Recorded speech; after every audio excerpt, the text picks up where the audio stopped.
Muy bien, ¿se acuerda lo que aprendimos la semana pasada? A ver, ¿se acuerda lo que aprendimos la semana pasada? ¿De qué aprendimos? ¿De quién? Jeroboam. Vámonos a la primer, ¿verdad?, diapositiva ahí en la pantalla, por favor, a la que veamos el título, y esta es la parte número 2, ¿verdad?, que vamos a ver de el título: La guerra entre dos enseñanzas. Dilo conmigo, 1, 2 y 3. La guerra entre dos enseñanzas. Muy bien, pues vamos a orar, ¿sale? Cierra sus ojos de donde está, diga conmigo: Señor Jesús, dame de tu paz, dame de tu preciosa semilla y siémbrala en mi vida, que produzca alegría y mucho fruto para ti. Queremos hacer tu voluntad. En el nombre de Jesús. Amén. Muy bien. Creo que si te vas allá al PowerPoint y le quitas el Proper Center, la salida, va a salir ahí puesto. ¿Sale? Bueno, mientras lo van buscando, ahí está. La guerra entre dos enseñanzas. Gracias.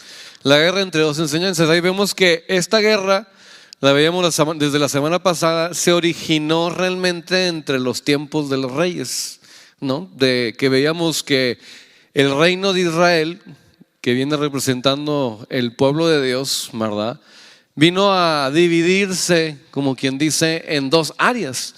Y es algo que aún el Señor dispuso así, ¿verdad? Dispuso así porque quiere realmente que como pueblo de Dios nos esforcemos a buscar realmente su verdad. Y dentro de esta parte veíamos en 1 Reyes capítulo 12 versículo 19, siguiente versículo, que desde entonces, fíjate cómo léelo conmigo esta parte, dice así, 1, 2 y 3. Así se apartó Israel de la casa de David. ¿Hasta cuándo? ¿Hasta cuándo? O sea que es una enseñanza que nos sigue afectando. ¿Hasta cuándo? Por eso está en la Escritura. Y de alguna manera quiere el Señor que hoy lo entendamos para que sepamos escoger la enseñanza de la casa de David.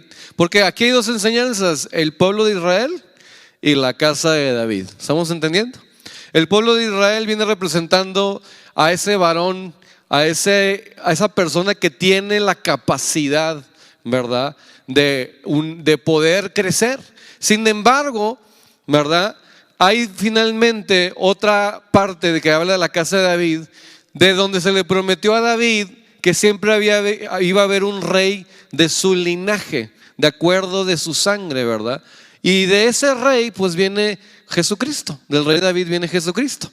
Y Jesucristo nos dijo que Él es el camino, la verdad y la vida. Entonces podemos nosotros comenzar a participar, ahorita lo vamos a explicar de esta manera, de ese camino.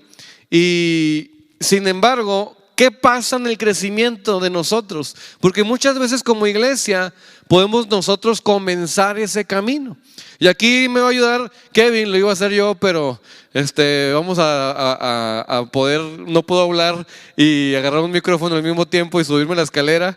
Y Kevin está más guapo para que salga en la cámara ahí también, y más joven que yo.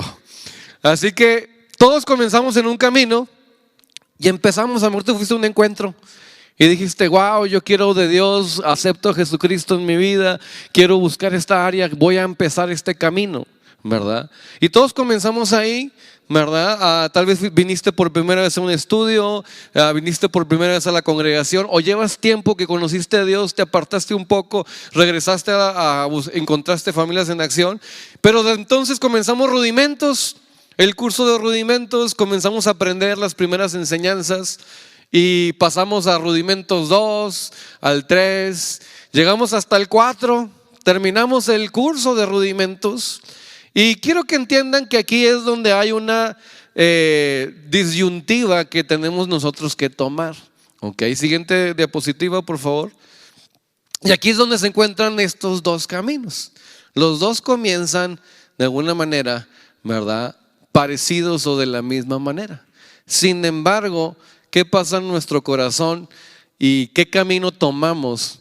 Va finalmente, ¿verdad?, a llevarnos realmente al crecimiento, o nos va a llevar finalmente a quedarnos toda la vida en ese crecimiento, en esa estatura. Ahora fíjate cómo dice aquí, Jeroboam, ¿y quién es el otro? Roboam. La casa de David es Roboam y el pueblo que se dividió fue Roboam. Ahora, Roboam significa contienda del pueblo. Y Jeroboam. ¿Y Roboam significa qué? Crecimiento del pueblo. A ver, ya con esa significado, definición, ¿cuál cree que viene representando Roboam? ¿La qué? La escalera más alta. Porque habla de un qué? Un crecimiento. Pero no nomás un crecimiento de número, un crecimiento de madurez. ¿Lo estamos entendiendo? Y esto es lo que quiere el Señor primero para nuestra vida, que crezcamos en madurez. ¿Cuál será la escalera de la derecha entonces? Roboam. Correcto, bueno, de la izquierda, ¿verdad? Jeroboam, perdón. La izquierda de ustedes es Jeroboam. Vuelvo a repetir, ¿cuál es la de la izquierda? Y hasta espiritualmente las acomodamos así, mira. ¿Y la derecha cuál es? Roboam. Ok. Ahora, ¿qué pasa si Kevin un día dice, ¿sabes qué? Me voy a quedar en la de Jeroboam. Vete a la de Jeroboam, Kevin. Y dices, voy a tomar la escalera para buscar a Dios de Jeroboam. A ver, súbete un poquito más. Y está un poquito medio firme, ¿verdad? O está un poquito tenguelengue. Así le decimos en mi pueblo, tenguelengue. Y usted, y si Kevin quiere subir más, ¿qué va a pasar? Ya no subas, por favor. Se puede caer otra vez, ¿cierto o no? Ahora, sin embargo, si él toma el otro camino, la enseñanza en la casa de David, el crecimiento, ¿qué puede seguir subiendo Kevin, sí o no? ¿Y hasta dónde puede subir? Hasta lo último. Y hasta tocar el cielo. ¿Lo están entendiendo? Muchas veces hay mucho pueblo de Dios que se queda en este crecimiento nomás. ¿Por qué? Porque no tiene una madurez. Y llegan partes en su vida donde viene un vientecito fuerte y lo tumba y vuelve a caer. Y comienza de nuevo. Y comienza a decir, uy, yo estaba en la iglesia cuando estaba chico. Hace años llevo una iglesia, quiero volver al camino. Y comienzan otra vez ese camino. Pero el Señor no diseñó el camino para comenzarlo y quedarse en la mitad. El Señor dijo que yo soy el camino y la verdad y llegar hasta la vida.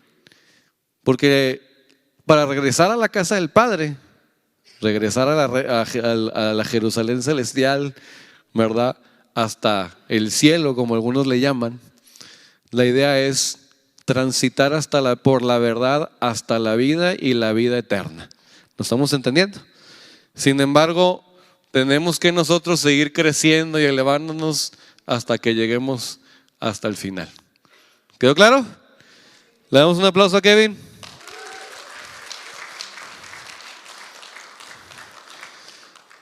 Por eso, si ves esta diapositiva de nuevo, fíjate lo siguiente. El pueblo de Israel, ¿cuántas tribus tenía? ¿Se quedó con cuántas? Con 10. Se quedó con 10, ahí está el numerito, ¿ah? Se le dividieron, se quedaron 10 el pueblo de Israel. ¿Y cuántas se quedó la tribu de Judá? 2 tribus, Judá y Benjamín. Ok. Sin embargo, fíjate qué curioso esto históricamente. Israel, a pesar de ser más pueblo y muchedumbre de personas, el reino de Israel solamente duró 73 años después de Jeroboam. ¿Duró cuánto? Y si usted ve ahí, pasaron como 20 reyes. Algunos duraban como meses, otros unos años. ¿Usted cree que en un pueblo donde se están peleando por el reinado pudo haber sido estable, pudo haber defendido de los enemigos, pudo realmente crecer? Pues no, se terminó pronto. Los asirios vinieron y conquistaron Israel y se acabó Israel, 73 años después de Jeroboam. Estamos hablando que esto pudo haber pasado hasta en la vida de una persona, ¿sí o no? Si una persona vivió 85 años, pudo haberlo visto. Sin embargo, el reino de Judá, ¿cuántos años duró todavía? 266 años. Y no le quiero decir esto, pero el día de hoy, en Israel, por los que se están peleando en las tierras allá, ¿los conocen por los israelitas o por los judíos? Entonces, ¿qué pueblo es el que todavía está peleando esa tierra? Los judíos hasta en la sangre están peleando todavía ese lugar y ese espacio. Y hasta el día de hoy, 2000 años, más de 2000 años, 2500 años, porque esto fue 500 años antes de Cristo o más, de hecho como 800, todavía Israel sigue siendo un país. Se recuperó como una promesa que Dios le dio al pueblo de Israel. Claro que al final es una parábola también para el pueblo de Dios como nosotros, nos estamos entendiendo. Pero los judíos de alguna manera fueron permaneciendo. Había reyes buenos, había reyes malos, pero ahorita vamos a hablar de un rey bueno que finalmente hizo que permaneciera Dios, ese pueblo de Judá, y duró, a ver los matemáticos, 3 veces más de alguna manera en la tierra el reinado de esos reyes de Judá, que nos simboliza finalmente un proceso completo, una eternidad, ¿cierto o no? Entonces, ¿qué prefieres? ¿Algo que satisfaga tus deseos temporalmente y que finalmente venga a traer corrupción? ¿O algo que pues no satisfaga tus deseos carnalmente, pero al fin es eterno y es de larga duración? ¿Qué prefieres tú? ¿El primero o el segundo? Más fácil. El segundo. Pues yo también quiero escoger ese. Y vamos a repasar esta parte. Vamos a la siguiente resumen de la operación de Jeroboam que aprendimos la semana pasada. ¿Se acuerdan qué hizo Jeroboam cuando se dividió? Él pensó, se va a ir el pueblo con Roboam, entonces voy a idearme algo para que no me dejen a mí y me maten. Y él de su propia invención comenzó a hacer varias cosas. ¿Alguien se acuerda de una de ellas? ¿Hizo qué? 2 becerros. ¿Y cómo eran los becerros? ¿De qué eran? De oro. Muy bien, ¿qué más hizo? Estableció fiestas parecidas a las de Judá, pero que no eran las mismas. Y una cosa más hizo, como repaso, ¿quién se acuerda?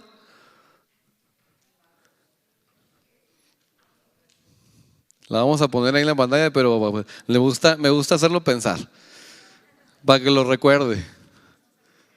Levantó falsos sacerdotes. Levantó falsos sacerdotes, exactamente. Esas 3 cosas, siguiente diapositiva, ahí están.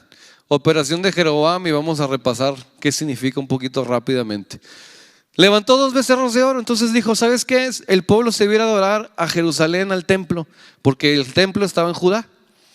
Y entonces en lugar de que se vayan para allá y se vaya el corazón de ellos para allá, se le ocurrió a Jeroboam una idea de decir, yo voy a entonces levantar 2 becerros de oro, voy a ponerlo uno en un lugar y otro en otro lugar, ahorita vamos a decir dónde, desde Betel hasta Dan, y qué significa eso. Pero ahí le voy a decir al pueblo, aquí están tus dioses, pueblo de Israel, ellos son los que te sacaron de la tierra de Egipto. Ya no vayan otra vez a Jerusalén, quédense aquí en Betel, en Dan, para que les quede más cerquita la cosa, no tengan que viajar tanto. Y entonces, ¿verdad? Puedan adorar a su Dios ahí. Y entonces hizo estos 2 becerros de oro, ¿verdad?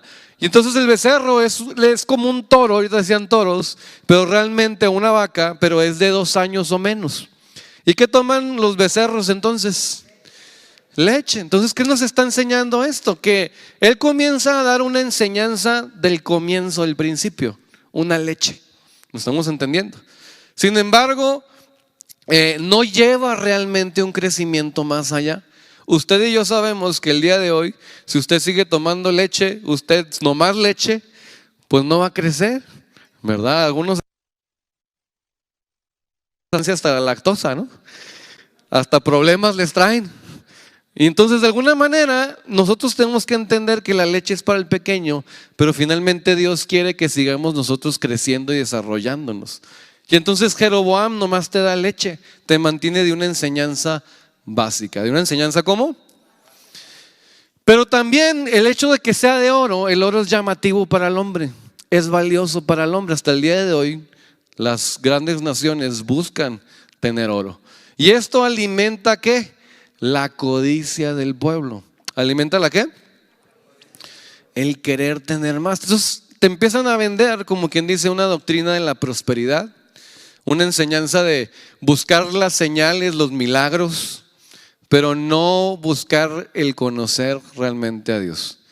Y esta es la idea de finalmente Jeroboam, que tú busques eso que llama la atención, pero no estés buscando lo eterno, pocas palabras, sino solamente lo que brilla. ¿Estamos entendiendo? Falsos sacerdotes, número 3, levanta falsos ministros sin verdad.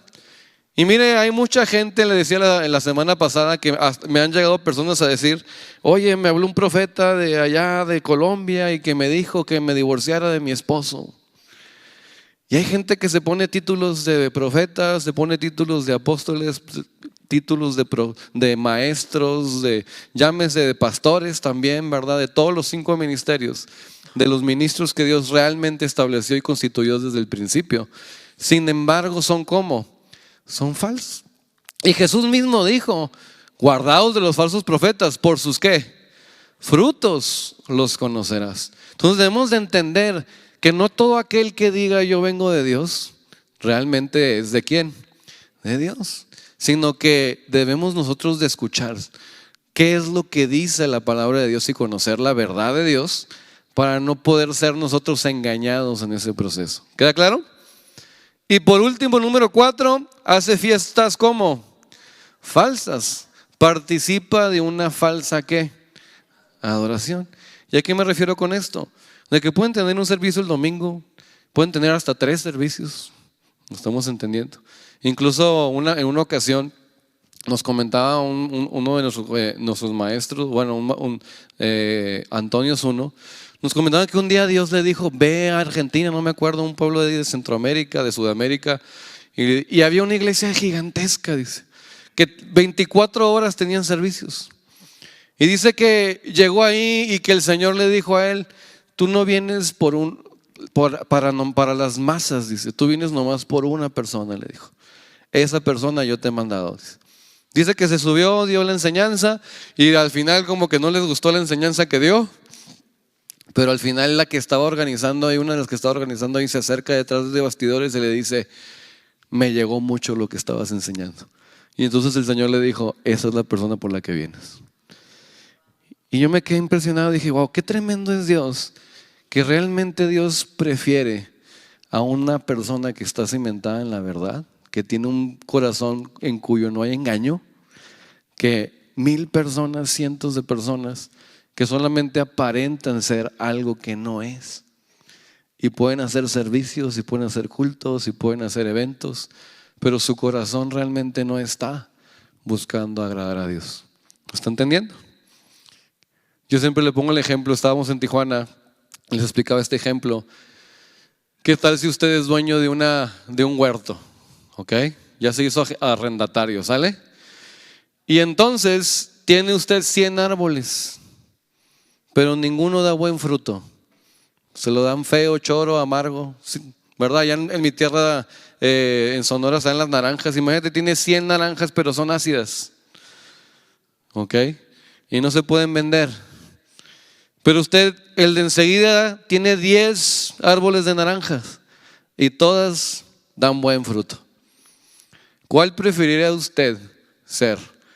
¿El vecino, verdad? ¿O ser el que tiene las 100 árboles de naranja que dan 100 naranjas agrias? El vecino. ¿Por qué? Porque ese le va a producir al final. ¿Estamos entendiendo? Entonces, ¿qué tan importante es para Dios la fructificación? ¿La qué? que yo entonces Dios vaya trabajando en mi vida para que produzca el fruto del Espíritu en mi vida. Y eso realmente sea verdadero.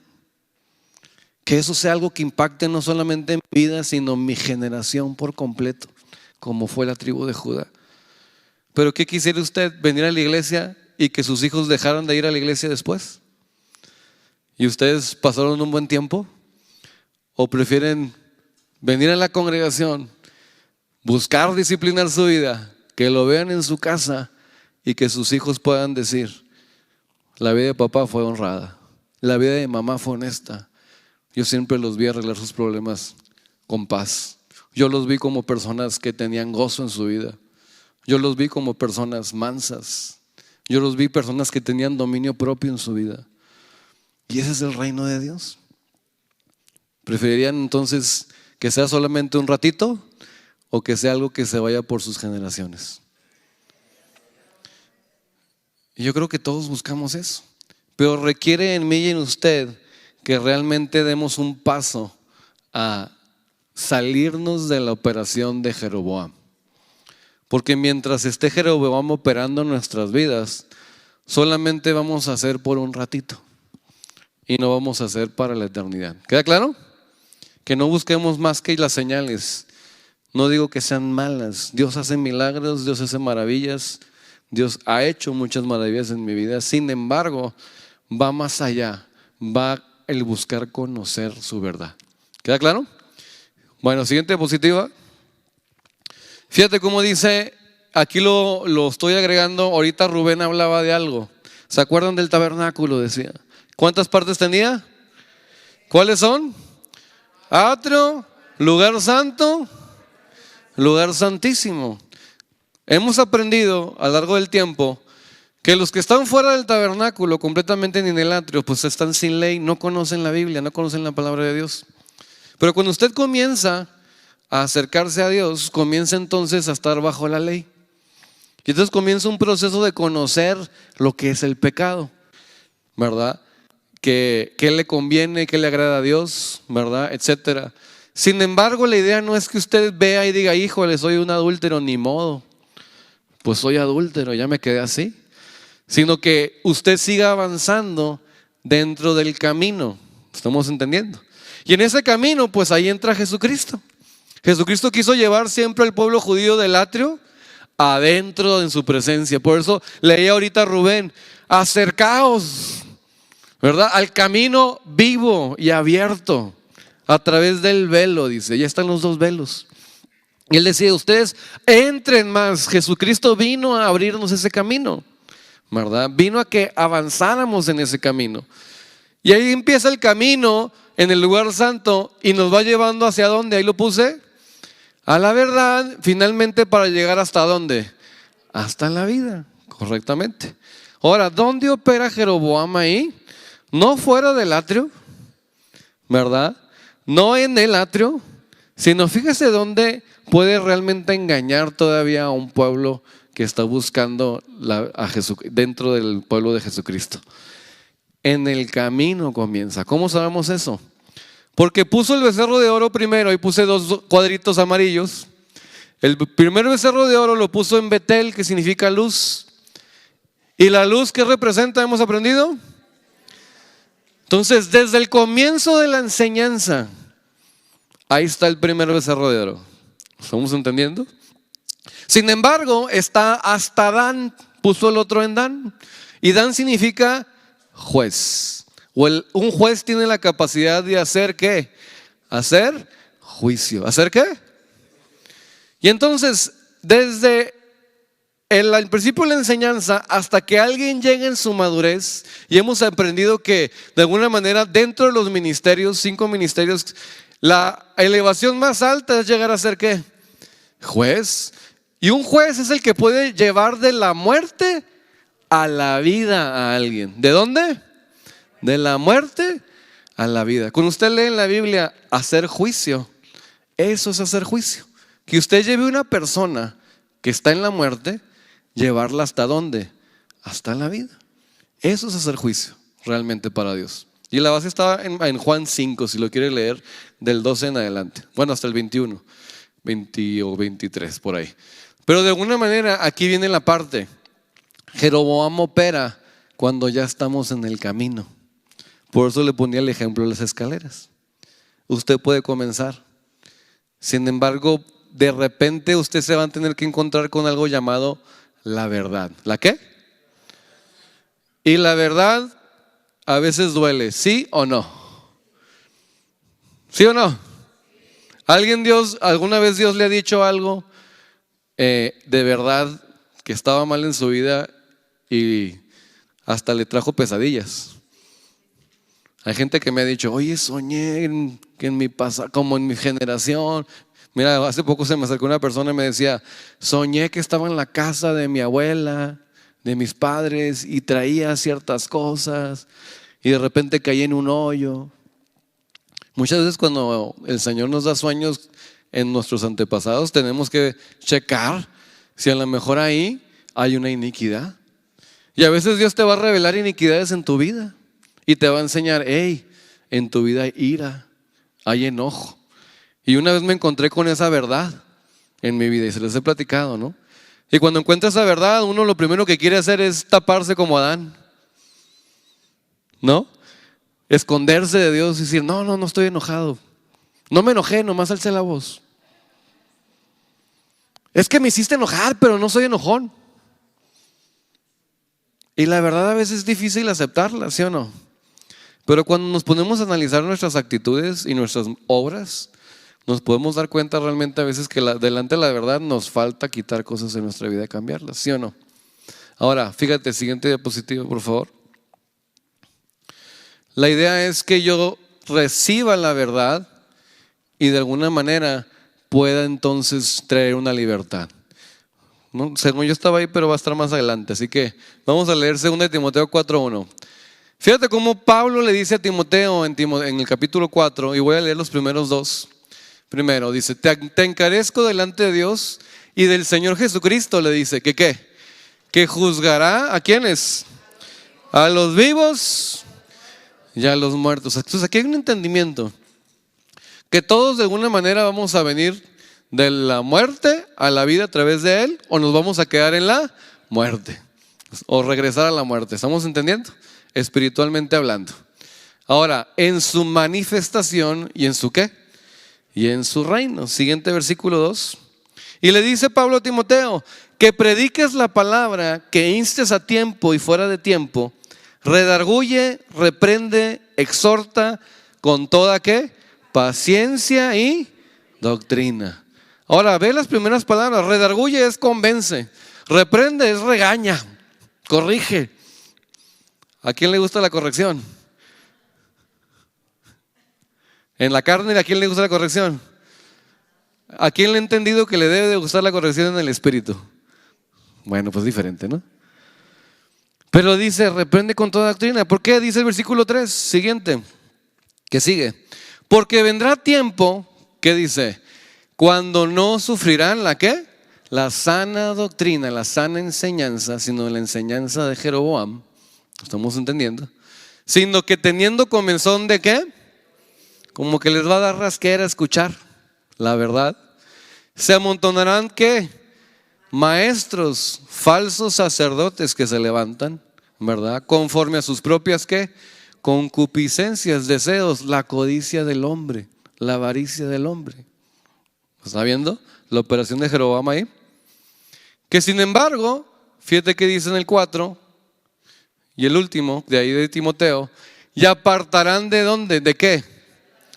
¿Apartarán de qué? La verdad. Di conmigo la verdad. El oído. ¿Está entendiendo? Entonces, ¿a qué nosotros tenemos que pegarnos siempre en este camino? ¿A qué? A la verdad. Porque esta es la operación de Jeroboam, está hablando Pablo en Timoteo. Y se volverán a las fábulas. Y entonces te van a contar historias, te van a contar moralejas, te van a contar experiencias que motivan tus emociones. Pero muchas veces, muchas de ellas, no hay una verdad completa en sus vidas. Ahora, ¿qué es la verdad y cómo se llega a ella? ¿Verdad? Vamos a verlo en la siguiente diapositiva. Bríncate ese, perdón, ese no lo tenía. Ahora, fíjate que dice aquí, la verdad. ¿Cómo llegamos a la verdad? Lee este versículo conmigo, Salmo 119, 160. ¿Listos? 1, 2 y 3. La suma de su palabra es verdad. Otra vez, 1, 2 y 3. La suma de tu palabra es verdad. Última vez. La suma de tu palabra es verdad. ¿Cómo llegamos entonces a la verdad? Con la suma de su palabra. ¿Qué se refiere a la suma de su palabra?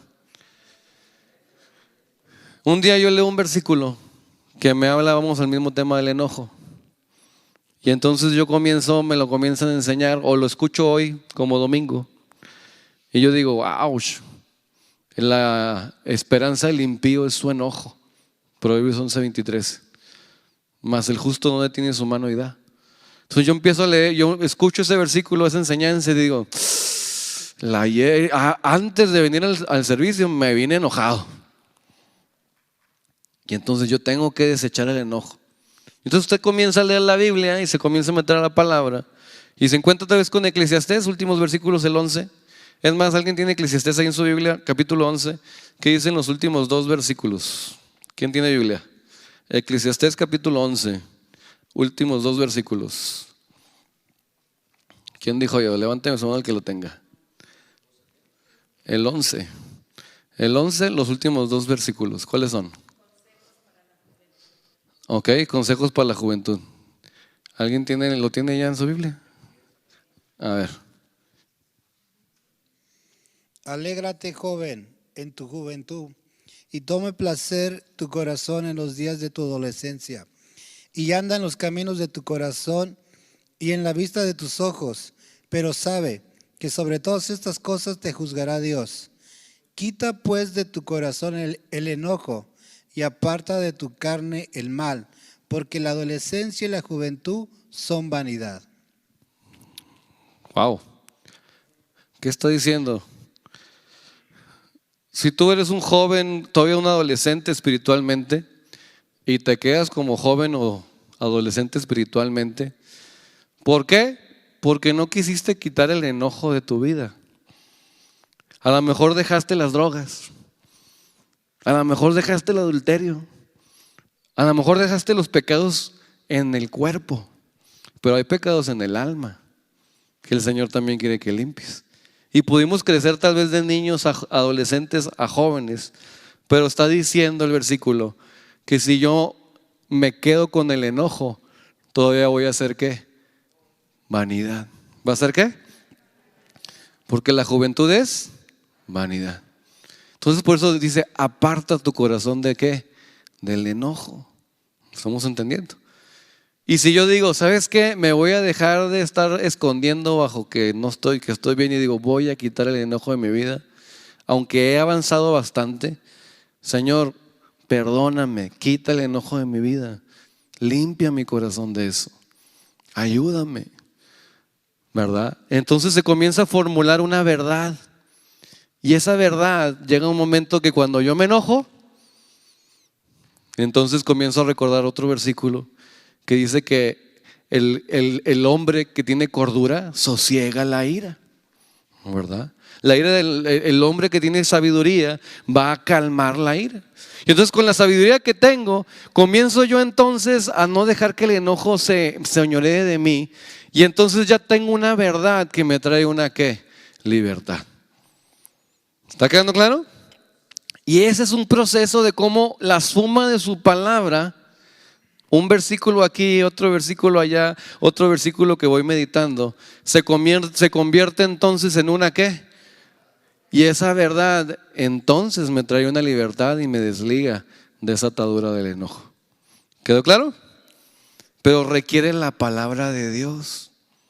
Porque si yo no agarro la palabra de Dios, ¿cuándo voy a conocer la verdad? Y si no conozco la verdad, ¿cuándo voy a venir una verdadera libertad? ¿Está entendiendo? Me puedo sentar 40 años ahí, pero voy a seguir atado. ¿Queda claro? Sin embargo, si usted agarra la palabra de Dios y la comienza a buscar, comienza a tratar Dios en su vida, el Señor lo va a traer a libertad, más rápido de lo que usted piensa. Pero requiere un compromiso con su verdad. Necesitamos ser personas que estemos comprometidas con buscar su verdad. ¿Quedó claro? Muy bien. Siguiente diapositiva. Vamos ahora sí a ver el juicio de Jeroboam, porque nos quedamos en el capítulo 12 de Reyes. Sin embargo, ahora vamos al capítulo 13, siguiente versículo.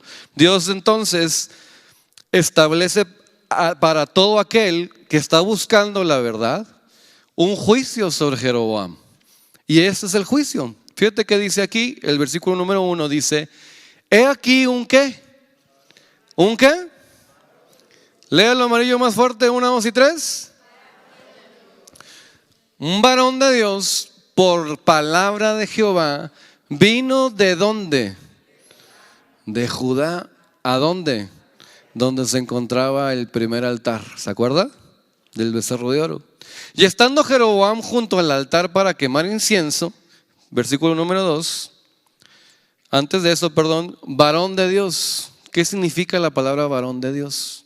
Mira, 1 Reyes 17:24, unos capítulos más adelante de ese versículo, de ese capítulo, dice así: entonces la mujer dijo a Elías: ahora conozco que tú eres ¿qué? ¿Por qué? Y que la palabra de Jehová es ¿qué? ¿Verdad en tú? ¿Qué tiene un varón de Dios en su boca entonces? La palabra de verdad. ¿Sabe qué había hecho Elías en ese capítulo? Se había muerto un niño, la de la viuda de Sarepta. Y Elías, Dios le dio un método, se subió 3 veces, ¿verdad?, arriba del niño, etcétera.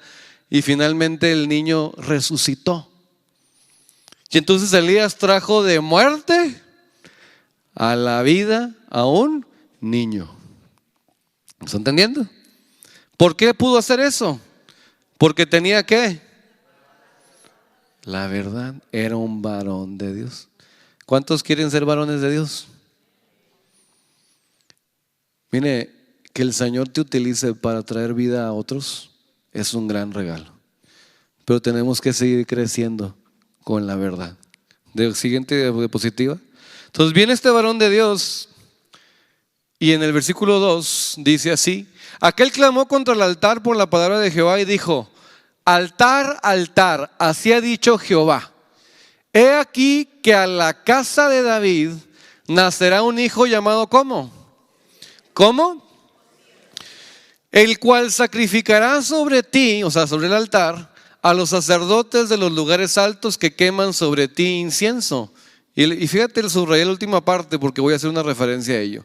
Y sobre ti, o sea, sobre el altar, quemarán ¿qué? Huesos de hombres, no de varones, sino de ¿qué? Aquellos falsos profetas. ¿Sabes qué va a pasar con esas iglesias que se levantan y son muy grandes, ¿verdad? Y que tienen muchos seguidores, pero están predicando mentira? Va a llegar el momento en que todo el circo se les cae, ¿sí o no? Yo no sé si he visto, es muy triste ver esto, pero ayer salió un episodio de Netflix de un pastor, no me acuerdo cómo se llama, creo que se llama La Luz del Mundo, la organización, ¿sí? Que hace poco lo juzgaron en Los Ángeles, aquí cerquita. Tiene alrededor de como 5 millones de seguidores esta persona. Pero salió a la luz videos de que estaba esta persona abusando de menores. Y con la palabra, manipulándolos a hacer lo que él quería. Qué triste es eso. ¿Y sabe qué es lo más fuerte? Que ahora la gente, cuando ve esas cosas y le quieres platicar de Dios, lo que tiene en la mente es aquel persona que utilizó una mentira y un engaño para satisfacer sus propios deseos. Pero ¿cuántas organizaciones con muchos seguidores no ha habido así en la historia? Y no es la única. Yo me acuerdo que cuando yo iba creciendo había uno allá, no sé si en Colombia, no me acuerdo dónde era, que decía que era el Jesucristo. Y tomaba pedacitos de la Biblia y decía: ya no hay nos va a condenar porque ya somos libres lo que sea. Así que agarren el pecado y el pecado háganlo, ya estamos salvos. Al poco tiempo esa persona falleció. Y sus seguidores, que tenía cientos y miles de seguidores. Y entonces, fíjate cómo no es el número lo que nosotros debemos de seguir, sino lo que debemos de seguir es la verdad. ¿Es qué? La verdad es ley. Y entonces viene este juicio y dice, va a haber uno llamado Josías que se va a levantar de la casa de David. ¿Ok? Ahora, fíjate que dice, vamos a Josías, siguiente diapositiva. ¿Cuántos de aquí han escuchado qué hizo Josías? Levánteme su mano, quiero demostrar algo. Que me puede decir, Josías hizo esto, esto es el otro. Voltea a su alrededor. ¿Cuántas manos levantadas hay? Yo creo que una de un maestro. Pero ¿sabe qué interesante es esto? Josías es uno de los pocos reyes que se levantaron y fueron rectos hasta el final de su vida. Casi como quien dice, igual que David. Es un gran rey que tuvo Judá. Y qué poquito hablamos de él. Pero fíjate cómo estamos como pueblo de Dios todavía un poco en la ignorancia de cómo o qué hizo Josías, que realmente lo llevó a cumplir el corazón y los deseos de Dios. Pero mira, vamos a aprender de Josías, ¿ok? Vete a la siguiente diapositiva. ¿Quién era Josías? Segunda de Crónicas, capítulo 34. Ahora, qué tremendo que Dios menciona a Josías como unos 300 años antes de que viniera Josías. Porque Josías viene siendo como el rey número 15 después de Roboam. Pero la palabra de Dios es verdad y la palabra de Dios se va a ¿qué? A cumplir. Y esa es la ventaja de la palabra de Dios. ¿Cuántos a lo mejor de los que estábamos aquí? Piénsalo así, yo estaba pensando en esto. No estamos aquí por una promesa que Dios le dio a nuestros abuelos o antepasados. ¿Cuántos de ustedes tienen en su generación a lo mejor una mamá, una abuela que amaba mucho a Dios? Levanten su mano. Ok. Y yo creo que muchos de ustedes con la mano, me incluyo en ellos, es porque un día Dios prometió algo a nuestra generación antepasada. Y por eso encontramos este camino y permanecimos en él. Porque hay un anhelo y Dios lo diseñó así. Y Dios te puso, así como Josías, a hacer algo para cumplirle a una promesa al pueblo de Dios. Y fíjate que dice, de 8 años era Josías. ¿Qué es el número 8? Un comienzo de un nuevo ciclo. Cuando comenzó a reinar y 31 años, ¿qué dice? Reinó en Jerusalén bastantes años. ¿Qué hizo? Hizo lo recto ante los ojos de Jehová y anduvo en los caminos de David su padre. ¿Sin qué? Sin apartarse de qué. Eso lo hacía recto. Ni para acá ni para allá. Él comenzó el camino y le siguió derechito sin apartarse a izquierda ni a derecha. Y eso es una persona recta delante de Dios. Ahora, fíjate qué interesante es esto. Le llama caminos de David, su padre. David era su tatarabuelo. Pero le llama a David su ¿qué? ¿Sabe por qué? Porque estaba siguiendo la genética que había en el corazón de David. ¿Está entendiendo? Ahora, siguiente diapositiva. Fíjate, la palabra de verdad se cumple por mano de Josías en Segunda de Crónicas, capítulo 34, del 3 al 5. No puse estos versículos a propósito para que me dieran a leerlos. Así que alguien que me ayude a ver Segunda de Crónicas, capítulo 34, versículo 3 al 5. ¿Quién dijo yo? Levanten su mano quien lo tenga. Ok. Dice, a los 8 años de su reinado, siendo aún muchacho, comenzó a buscar al Dios de David, su padre. Y a los 12 años comenzó a limpiar a Judá y a Jerusalén de los lugares altos, imágenes de acera, esculturas e imágenes fundidas, y derribaron delante de él los altares de los Baales. e hizo pedazos las imágenes del Seol que estaban puestas encima. Despedazó también las imágenes de acera, las esculturas y estatuas fundidas, y las desmenuzó y esparció el polvo sobre los sepulcros de los que les habían ofrecido sacrificios. ¿Sigo? Quemó además los huesos de los... ¿Qué dice? Quemó además los huesos de los sacerdotes sobre sus altares y limpió a Judá y a Jerusalén. ¿Qué dice? ¿Quemó los qué? ¿Qué dijo Dios a través del varón de Dios? Que iba en ese altar quemarse los huesos de qué? De los hombres. ¿Y qué pasa? ¿Qué hizo Josías después? Quemó los huesos de esos sacerdotes. Por eso le digo, tarde o temprano, el sacerdote o el ministro que no esté en la verdad, el Señor tiene un juicio sobre su vida. ¿Está entendiendo? ¿Por qué cree que yo estoy buscando predicar la verdad? Porque no es el mensaje más bonito tal vez, o que le va a hacer reír más, pero sí es un mensaje de verdad. Y necesitamos nosotros recibir la verdad y conocer la verdad, porque esa es la verdad que nos va a dar una verdadera libertad. Y entonces esa palabra que Dios le dio al varón de Dios se cumplió. Y hizo así. ¿Qué comenzó a hacer ahí Josías cuando lo primero recibió el reino? ¿Qué es lo primero que comenzó a hacer? ¿Qué vio ahí? ¿Qué leyó ahí? Pero antes, sí, o sea, comenzó a buscar a Dios, pero ya buscando a Dios comenzó una tarea ¿de qué? De limpiar. ¿De qué?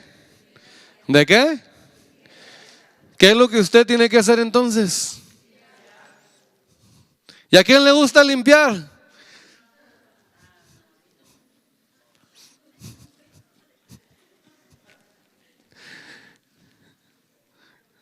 Si en lo natural me levanto, veo la cama extendida y digo, ay, qué flojera. Al cabo que ya faltan unas horas para dormir, me la voy a dejar extendida. Peco de eso. O sea, los niños están jugando y sacan todos los, y ponen hasta hacen los castillos con colchones y todo el rollo. Y mira la casita y se meten y todo el rollo. Y mira, ahí tienen, se la pueden pasar 1 o 2 horas y ya están ahí a gusto. Ahora vamos a limpiar. Ay, no, estoy muy cansado. Me cansé. Y limpiar no es muy agradable. Ahora piénsalo, limpiar nuestra vida de lo interior. A veces es lo que no queremos. Porque decimos, híjole, sé que tengo que quitar eso, pero la próxima semana, en el próximo encuentro. Hay gente que me dice, ¿van a hacer otro encuentro? Sí, para servir. No, quiero volver a ir. Otra vez a limpiar. Pero la idea es que él comenzó a limpiar y a quitar todos los dioses que estaban hasta en los lugares importantes del pueblo de Israel. Comenzó a derribar todo. Comenzó a destruir todo lo que los reyes antepasados no hicieron. Y él comienza a derribar y comienza a tirar todo. Y comienza un producto de limpieza.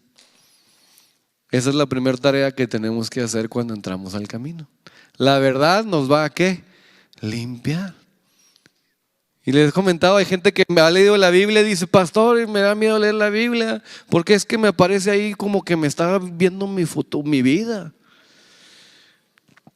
Me habla de la codicia y pues, y digo, ¿y codicia? ¿Y cómo estás en esa área? No, pues andamos peleados entre familia por la herencia. Entonces, ¿qué quiere el Señor que limpies en tu corazón? No, pues es que la clase que me dio del contentamiento y pues se me hace difícil y pues la queja y me sigo quejando y quejando y quejando. ¿Y qué quiere limpiar el Señor? La queja. Y hay gente que a veces me dice, oye, ¿quién te dijo? Y yo, ¿quién te dijo qué? Te dijeron de mí, ¿verdad? ¿Sabes algo? Especialmente los que tienen familiares aquí. Ya vino a chismearte, ¿verdad? Y yo, ¿qué te vino a chismear? Pues de lo que hablaste. Y yo, ¿de qué hablé? No, pues eso, no, yo ni sabía por qué está pasando eso. No, no te dijo nada, ¿no? ¿Quién te está hablando entonces? ¿Y qué quiere que haga? Que limpies. Entonces, si es verdad, señores, deja de echarle la culpa al de enseguida como Adán le echó la culpa a Eva. La mujer que me diste, Señor. Ese es el problema. O sea, le echó la culpa no nomás a Eva, le echó la culpa a Dios. Porque tú me diste la mujer que me dio de comer. ¿Sí me estoy a entender? Y cuando tenemos algo mal, lo primero que el hombre hace es generar culpas, culpables a las demás. Pero somos muy poco valientes para decir yo tengo la culpa de mis acciones y de mi condición como estoy el día de hoy. Es difícil porque recibimos esa verdad y como que no nos gusta y queremos echársela la culpa a alguien más.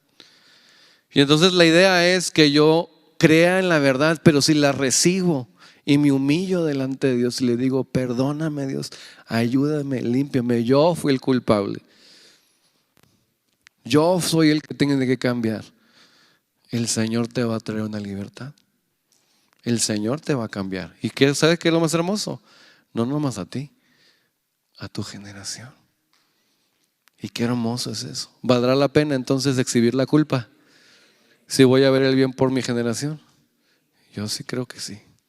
Y que sepa el mundo, ¿no? Pero es difícil. Y entonces la idea es que Josías comenzó un proceso de limpieza más. En ese proceso de limpieza él comienza a edificar la casa de Dios otra vez porque estaba destruida. Y fíjate, vamos a la siguiente diapositiva en el capítulo 34, versículo 8, ¿verdad? Comienza esa edificación del pueblo, de la casa de Dios, que la casa de Dios, ¿quién es? Nosotros. A los 18 años de su reinado, después de haber limpiado la tierra y la casa, antes de construir, primero tenía que limpiar. Dice, envió a Safán, hijo de Azalía, y a Masías, gobernador, a la ciudad, y a Joa, hijo de Joacás, canciller, para que ¿qué? Reparasen la casa de Jehová su Dios. Y entonces comienza un proceso de edificación. ¿Okay? Y en ese proceso de edificación, vamos al versículo 9, el que sigue, por favor. Vinieron estos al sumo sacerdote Hilcías y dieron ¿qué? ¿Qué estaban recibiendo todos? Dinero. Ahora, ustedes creo que ya saben que estamos vendiendo comida y haciendo actividades para recuperar dinero para tener un edificio propio, ¿sí o no? Y es una tarea importante, ¿sí o no? Pero ¿qué es más importante? ¿Usted que es la casa de Dios o tener un edificio? No se le olvide eso. ¿Estamos entendiendo? Porque a veces es que yo mando mi dinerito, pero no estoy buscando la palabra de verdad. Yo estoy apoyando y comprándome los tacos. Pero lo que el Señor más le va a agradar es que en orden usted comience a buscar edificar esta casa. Porque fíjate lo que pasó después. Ellos iban recogiendo el dinero traído de la casa de Jehová que los levitas guardaban a la puerta, que habían recogido de mano de Manasés, tribu de Israel, o sea, ya más allá de Judá, y Efraín, también tribu de Israel, y de todo el remanente de Israel, los que habían quedado. De todo Judá y de Benjamín, ahora sí de la otra ciudad de Judá, y de los habitantes de Jerusalén. Entonces están recopilando dinero y juntando todos el dinero para reparar la casa, tener un espacio físico. Siguiente versículo, 14. Y al sacar el dinero que había sido traído a la casa de Jehová, el sacerdote Hilcías, ¿qué hizo? ¿Qué hizo? Halló el libro de la ley de Jehová en esa limpieza, dada por medio de ¿quién? Y entonces se lo da a alguien llamado Safán, que Safán significa tesoro. Por eso puse un tesoro escondido. Y entonces en esa limpieza se encuentra con la ley de Dios. ¿Y qué hace con ese tesoro? Lo agarra, se lo da a Safán. Safán viene y se lo trae al rey. Fíjate lo que dice en el versículo que sigue, 16 y 17. Y Safán lo llevó al rey y le contó el asunto diciendo: tus siervos han cumplido todo lo que fue encomendado. Han reunido el dinero que se halló en la casa de Jehová y lo han entregado en mano de los encargados y en mano de los que hacen la ¿qué? Entonces, fíjate, es como decir, ganamos ahorita, ponte a pensar en Familias en Acción, agarramos los millones que se necesitan para el edificio. ¿Estaría contento usted, sí o no? ¡Wow! Ya empezamos a construir todo, ya están construyendo, ya van las reparaciones, van avanzando. ¿Cómo se pondría usted? No, pues qué padre. ¿A poco no? Y fíjate después, siguiente versículo, 18. Sin embargo, le trae lo del libro. Además de esto, declaró el escriba Safán al rey diciendo: el sacerdote Hilcías me dio un ¿qué? Y leyó Safán en él delante del rey. Ahora imagínate, le acaban de decir al rey Josías que ya estaban reparando la casa y tenían los dineros y que habían cumplido con el mandato que les habían dado. ¿Sí o no? Pero cuando dice, además aquí hay un libro, versículo que sigue, ¿qué hizo Josías? Luego que el rey oyó las palabras de la ley, ¿qué hizo? ¿Qué hizo? ¿Y si rasgó su vestido, estaba contento o estaba triste? Fíjate el corazón de Josías. ¿De qué le servía un edificio si la voluntad de Dios y su verdad no estaba en él? ¿De qué le servían materiales de construcción si nos iba a llenar en ese lugar con su verdad? Y entonces cuando él empieza a escuchar el libro y la ley de Dios y comienza a entender la verdad de Dios, él viene y rasga sus vestidos. Y entonces entiende, viene un arrepentimiento.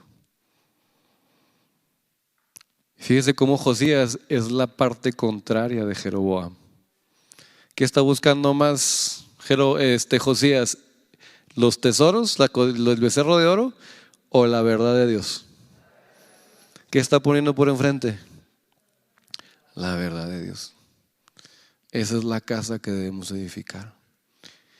Mire cuántos edificios no se están cayendo que se construyeron porque hay gente que no los llena. Que son iglesias, ¿no? Que son edificios de iglesias. En Estados Unidos está pasando algo fuerte. Vas a las congregaciones cristianas y hay muchas personas de la tercera edad, pero ya no hay jóvenes y no hay niños. Y tú dices, qué triste. Tienen los recursos en el edificio, pero la verdadera casa de Dios no se está reparando y levantando. Y eso nosotros no podemos hacer, familia. Debemos de buscar la verdad primero, porque eso es lo eterno. El edificio que construyamos, gloria a Dios, si nos lo permite ser en su voluntad, te aseguro que un día se va a desbaratar, que un día ya no va a tener valor. Pero lo que sí va a tener valor es lo que se levantó dentro de ese edificio. ¿Sí me va a entender? Y siempre debemos de poner ahí nuestro corazón. Me da mucho gusto que vienen más temprano a hacer actividades, que se preparan la comida, y no estoy hablando en contra de eso. Gracias por su dedicación, gracias por su esfuerzo. Veo la unidad en esas áreas. Es muy bonita el poder ver que juntos tenemos esa misma visión y la estamos trabajando, pero guardemos nuestro corazón, que le pongamos mayor ímpetu al preparar la comida para nuestras vidas. Porque eso es reparar la casa en orden. ¿Sale? ¿Quedó claro? ¿Sí? Por eso el sacerdote Josías rasgó sus vestidos. Y fíjate que dice en el siguiente capítulo, pero en versículo 30. Ya lo dije. Siguiente. Y subió el rey a la casa de Jehová y con todos los varones de Judá y los moradores de Jerusalén, los sacerdotes, los levitas y todo el pueblo, desde el mayor hasta el más pequeño. Fíjate, desde el mayor hasta el más ¿qué?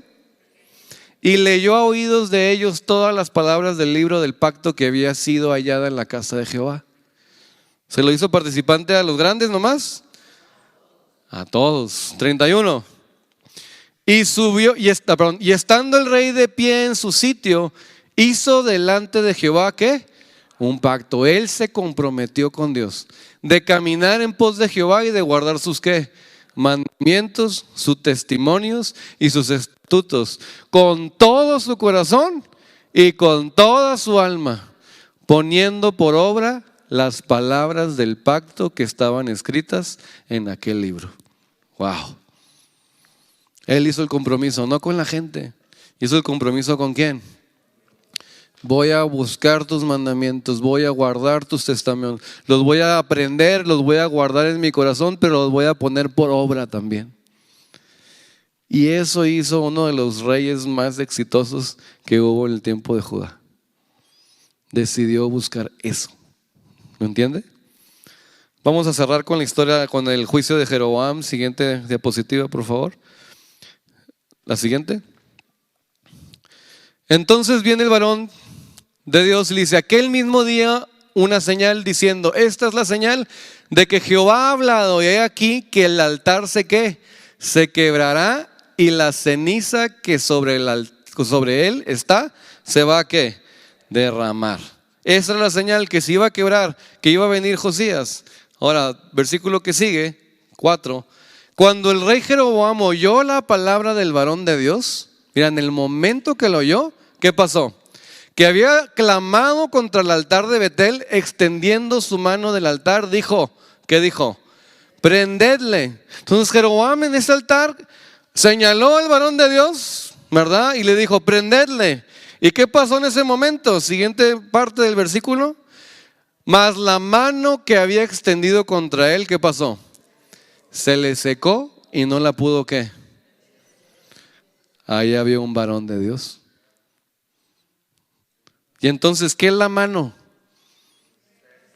Los ministerios falsos. Las manos también son las operaciones. Lo que él estaba operando, cuando hay un varón de verdad, puede luchar contra Jeroboam y que sus operaciones no sean útiles en sus vidas. ¿Por qué les digo esto? Porque si usted se levanta como un varón de verdad, va a venir familiares que tal vez van a otras congregaciones o que tal vez tienen otra enseñanza mezclada, y usted le va a poder hablar la verdad y usted va a poder realmente alcanzar el corazón de ellos, porque usted se levantó como un varón de verdad. Entonces la idea es que nos levantamos como varones de verdad en acciones también, para que entonces podamos hablarle a aquellos que amamos, y entonces la operación de Jeroboam ya no tenga poder en la vida de ellos tampoco. ¿Queda claro? Siguiente diapositiva. Y el altar se rompió. ¿Cuándo se rompió? En el instante. Cuando él dio la palabra, dijo prenderle, en ese momento la señal se cumplió. Se rompió el altar, se derramó la ceniza del altar conforme a la señal que el varón de Dios había dado por la palabra de Jehová. Y vamos al 6 hasta el 8, vamos a llegar. Entonces respondiendo el rey dijo al varón de Dios: te pido que ruegues ante la presencia de Jehová tu Dios y ores por mí. Fíjate cómo le dice Jeroboam: te pido que ruegues ante la presencia de ¿quién? ¿Jehová qué? ¿Cómo le dijo? Tu Dios. ¿Era Dios de Jeroboam? Ora por favor por mí.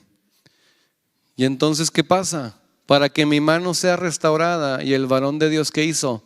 Oró a Jehová, y la mano del rey se le restauró y quedó como era. Ahora, qué raro es esto. Aunque si se pone a pensar, Dios levanta un varón para frenar las operaciones de Jeroboam. Sin embargo, cuando Jeroboam le pide al varón de Dios: restaura mi mano, mis operaciones, él mismo ora y le restaura la mano. ¿Qué quiere decir esto? Que entonces Jeroboam sigue operando ¿cuándo? Hasta el día de hoy. ¿Lo están entendiendo? Pero lo que Dios quiere es que nos levantemos como varones de verdad, que podamos parar esas operaciones de Jeroboam. ¿Quedó claro? Versículos 7. Y el rey dijo al varón de Dios: ven conmigo a mi casa. ¿Y qué? Y comerás y yo te daré un ¿qué? Nomás le restaura la mano, ¿y qué hace él? Otra vez lo busca sobornar con presentes.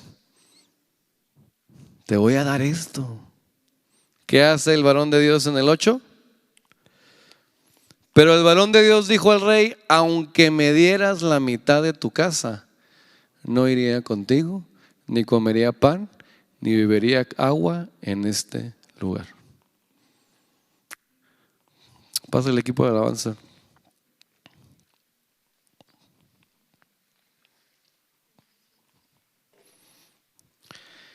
El pan es una representación de la sabiduría.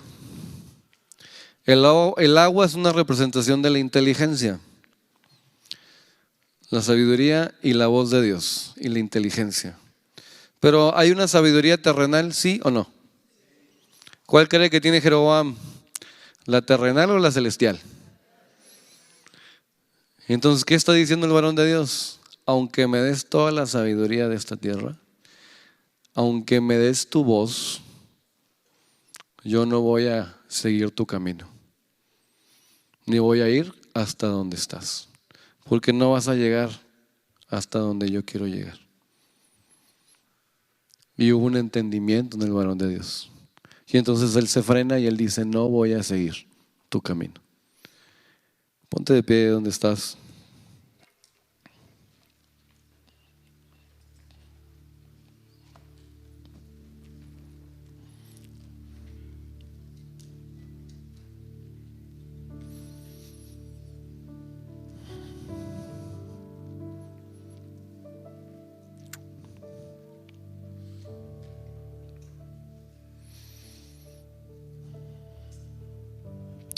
Tengo en mi corazón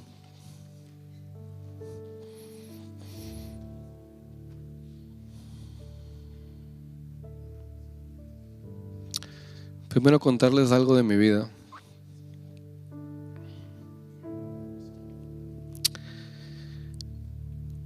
Mi tatarabuelo se llamaba Plutarco.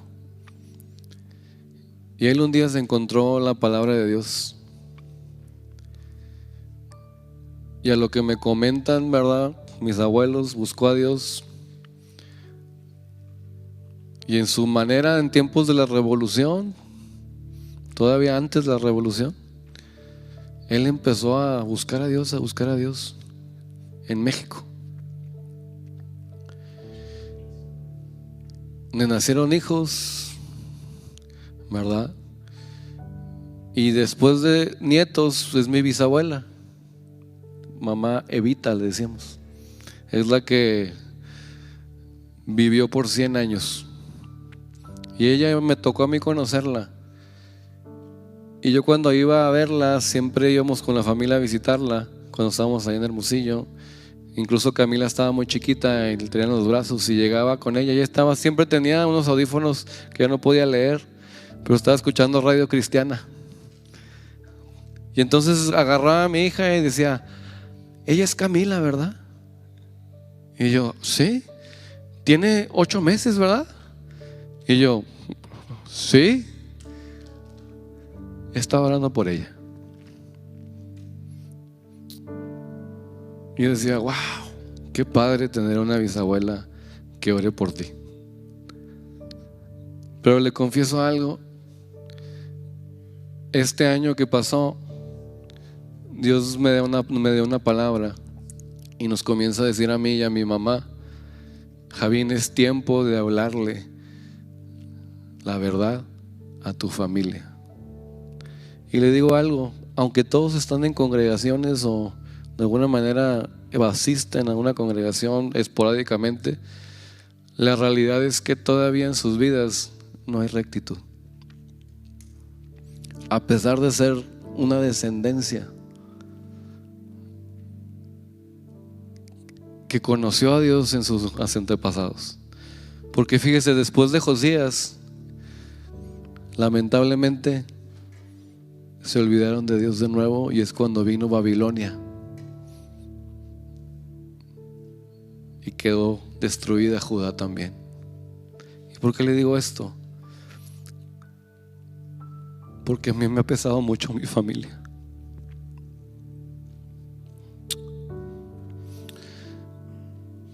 Y se me hace a veces tan difícil hablarles de Dios. Pero el Señor dijo que era tiempo. Y cuando me dio esa palabra en enero, bueno, en febrero, gracias, me trajo mucho gusto, porque es algo que he anhelado por mucho tiempo. Ver a mi familia de sangre que conoció y creció en el Evangelio. Mi mamá nos platicaba que mis tíos iban y evangelizaban a las colonias. Y lamentable ahora veo tíos que ni se paran en una congregación. Y me duele eso como familia. He visto a tíos que hicieron viajes misioneros y nos contaban todas las cosas que Dios hacía a través de sus vidas. Pero también he visto esos mismos tíos que pues no asisten ya a una congregación. Y duele eso. Pero ¿sabe qué? Mi esperanza es que Dios, en esa palabra que nos dio en febrero, ellos van a volver a conocer la verdad. Que va a llegar el momento que les voy a poder compartir esta enseñanza a ellos. Pero ahora se los doy primero a ustedes. ¿Ok? Como mi familia en la fe. Y que nos aferremos a tomar ese compromiso como Josías. Miren, le doy gracias a Dios. Aquí está mi prima Basti, ¿verdad? Mi tío. Tienen como 1 año, 2 años. No, tienen desde la pandemia que se metieron a rudimentos. Acaban de terminar los rudimentos. Los papás de Basti. Tengo una prima que me habla y me dijo hace 2 semanas, me dicen pollo en la familia. Pollo. Me dijo, quiero un consejo, dice. Pero no como primo, me dijo, como pastor. ¿Cómo le hago en esta parte de mi vida? Y yo digo, wow, la palabra de verdad se está cumpliendo. Y sé que mi familia va a aferrarse a buscar su verdad, porque el Señor es fiel. Y si Él lo prometió, Él es fiel para cumplirlo. Ahora, yo no sé cómo está tu corazón, pero a mí me gustaría hacer un llamado a que seas como Josías. Y me voy a regresar más que nada a Segunda de Crónicas. Si me lo puedes poner en la pantalla, por favor. Porque algo hizo Josías.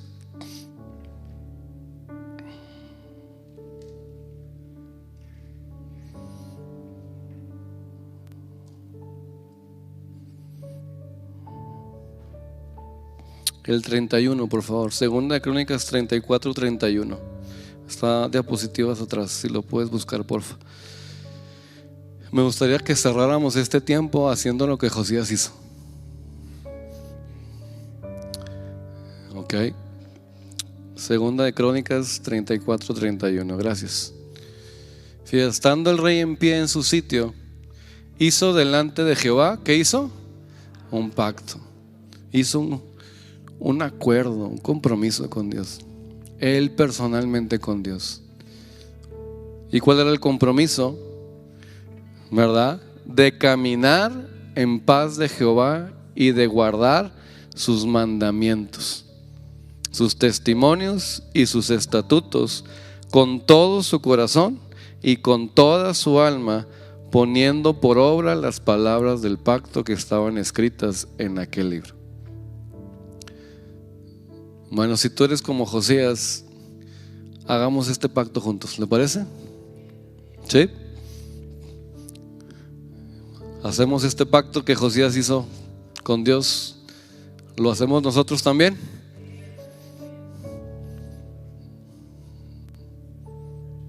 Bueno, ¿de dónde estás?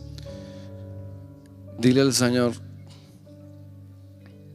yo quiero tu verdad. ¿Sabe qué? Como señal, pásale al frente. Vamos a hacerlo público. Pásalo al frente y haga un pacto usted con Dios.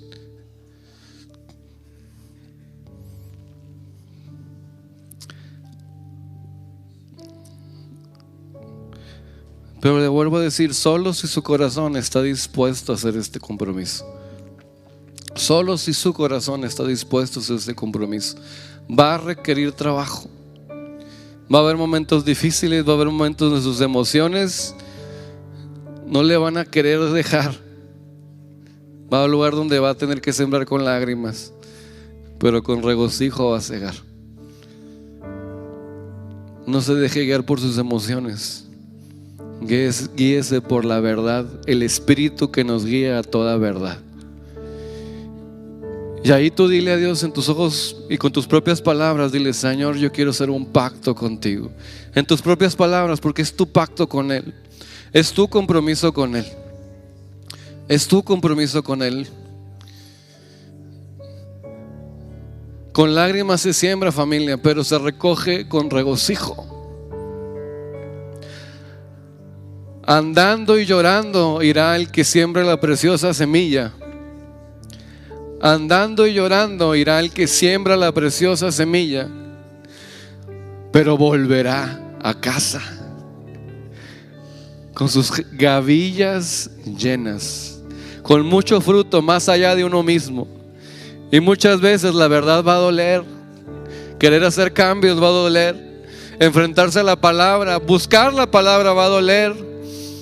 Levantarse más temprano para meditar, hacer un tiempo para estudiar, hacer un tiempo para analizar, reflexionar. Decirle al Señor: cambia mi corazón si ves algo malo dentro de mí. Va a molestar, pero Señor, la recompensa va a ser eterna, Señor. Y hoy, Señor, queremos hacer un pacto contigo. Dile al Señor: quiero hacer un pacto contigo, Señor. Este es mi compromiso contigo.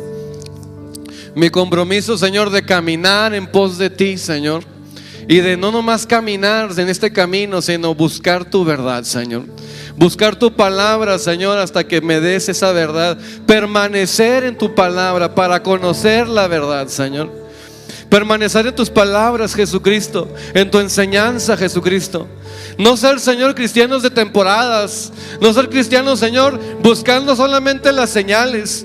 No ser cristianos solamente, Señor, en tiempos difíciles, Señor, y en tiempos, Señor, Señor, de oscuridad, papá. No ser solamente cristianos en tiempos buenos, papá. Pero, Señor, quiero ser todo el tiempo, Señor, un seguidor tuyo, Jesucristo. Quiero ser todo el tiempo, Señor, un seguidor tuyo, Jesucristo. Y ese es mi pacto, que voy a caminar y voy a buscar guardar tus mandamientos. Voy a seguir tus testimonios y tus estatutos. Hay muchos que todavía no conozco, Señor, pero los quiero conocer todos, papá. Hay muchos que todavía me falta por entender, pero estoy buscando, Señor. Y el Señor está buscando tu corazón. El Señor está buscando un corazón como Josías.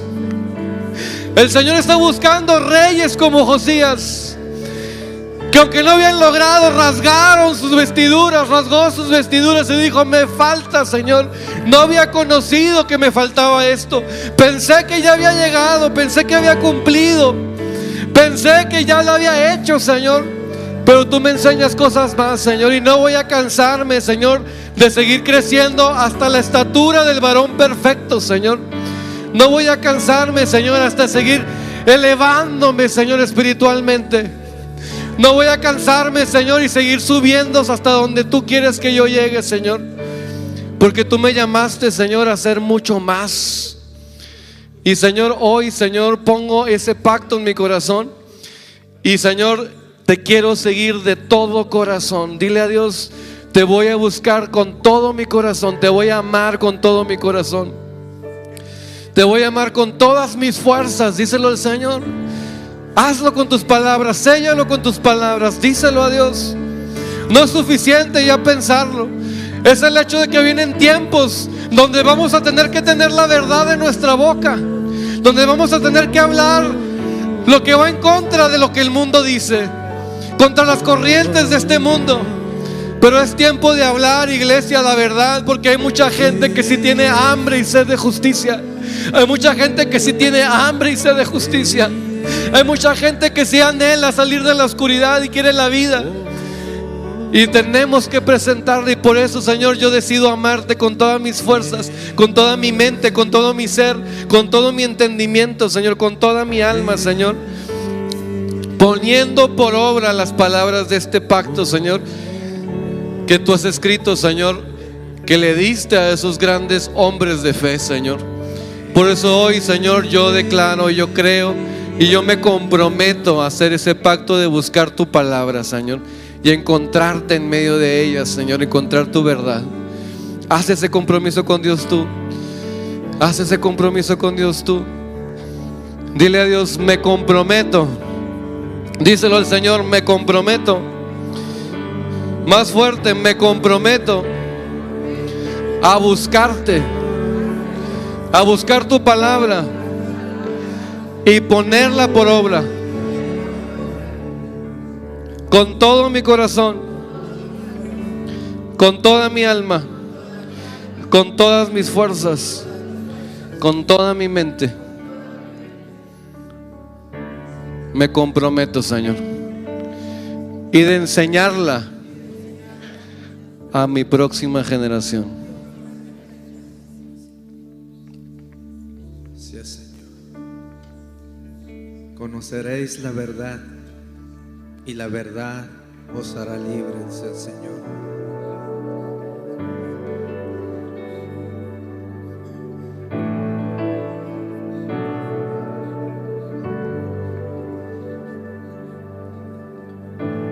No puedo volver al pasado, ni controlar lo que pueda venir. Pero aquí en el presente es donde tú me prometes estar.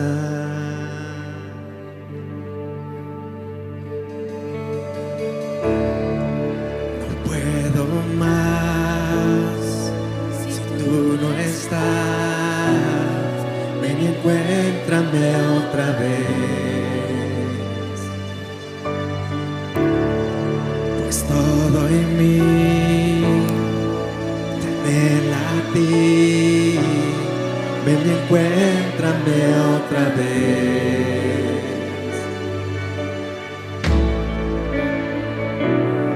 Ven y encuéntrame, Señor.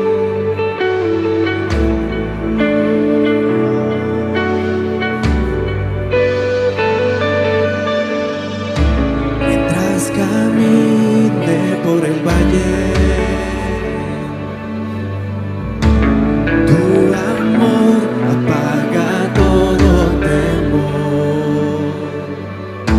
Y como el sol transforma la sombra,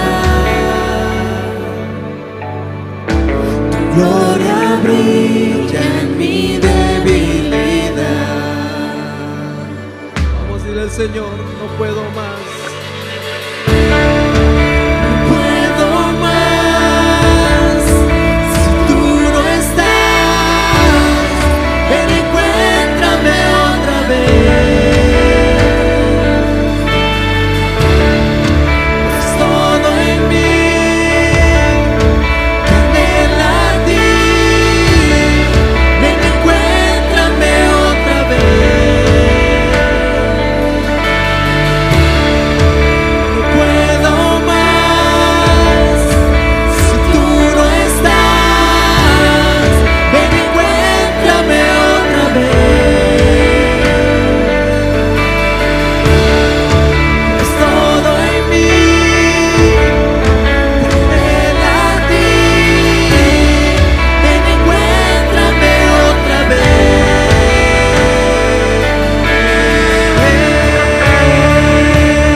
nosotros: no puedo más, no puedo más. Si tú no estás, ven y encuéntrame otra vez. Es todo en mí tenerla a ti. Ven y encuéntrame otra vez. No puedo más. Si tú no estás, ven y encuéntrame otra vez. Es todo en mí tenerla a ti. Ven y encuéntrame otra vez.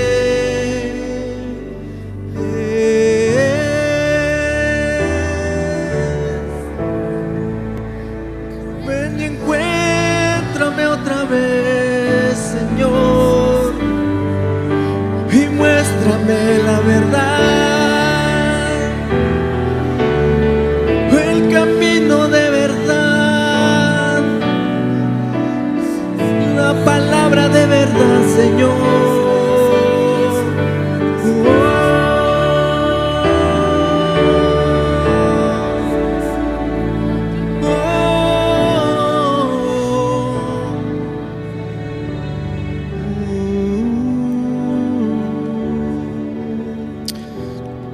Cuando Josías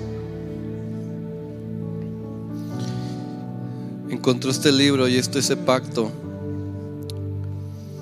antes incluso de hacer el pacto, Dios le dio esta palabra. Dice: mas al rey de Judá, que os ha enviado a consultar a Jehová, así le diréis: Jehová, el Dios de Israel, ha dicho así: por cuanto oíste las palabras del libro y tu corazón se conmovió y te humillaste delante de Dios al oír sus palabras sobre este lugar y sobre sus moradores, y te humillaste delante de mí, rasgaste tus vestidos y lloraste en mi presencia, yo también te he oído, dice Jehová.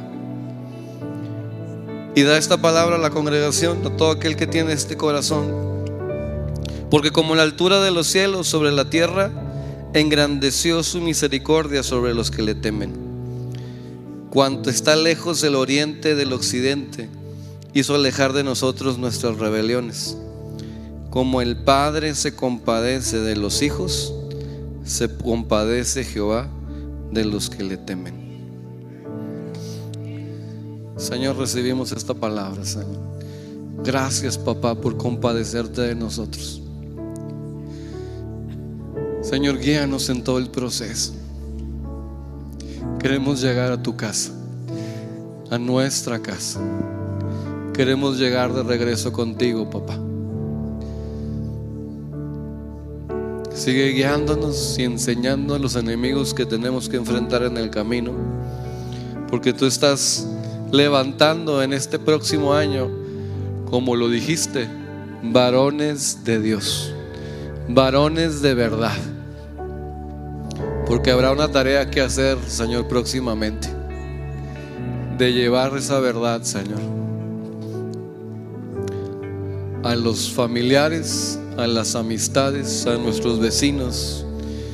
Compartir, Señor, de esa verdad que trae una verdadera libertad, porque grandes cosas ha hecho Jehová con nosotros. Gracias, Señor, por todo lo que has hecho, pero sabemos que aún hay mucho más. Y yo te pido, Señor, que podamos verlo, y yo lo declaro, Señor, y bendigo esta congregación. Declaro sobre sus descendencias, Señor, sobre los hijos de sus hijos, papá, que los compromisos que hoy hacen en este lugar, en este tiempo, van a cosecharlos sus nietos y bisnietos, Señor. Van a cosecharlos sus generaciones, por corazones que se levantan en este tiempo, Señor, a hacer un pacto contigo, Señor. Te pedimos, Señor, que así sea, y que cuando estemos en tu presencia podamos ver nuestras generaciones allá también. En el nombre de Jesús te lo entregamos y te damos gracias por tu misericordia. Muchas, muchas gracias por tu misericordia. Te amamos, Señor. Ayúdanos a no desviarnos a izquierda y a derecha y a mantenernos en rectitud. En el nombre de Jesús. Amén. Denle un aplauso a Dios por eso. No se le olvide, próximamente Impact, el campamento de jóvenes. Es un campamento que más allá de limpiar, también Dios va a capacitar. Ok, así que animen a llevar a sus jóvenes. Si falta alguien de apuntarse, allá al final se puede apuntar.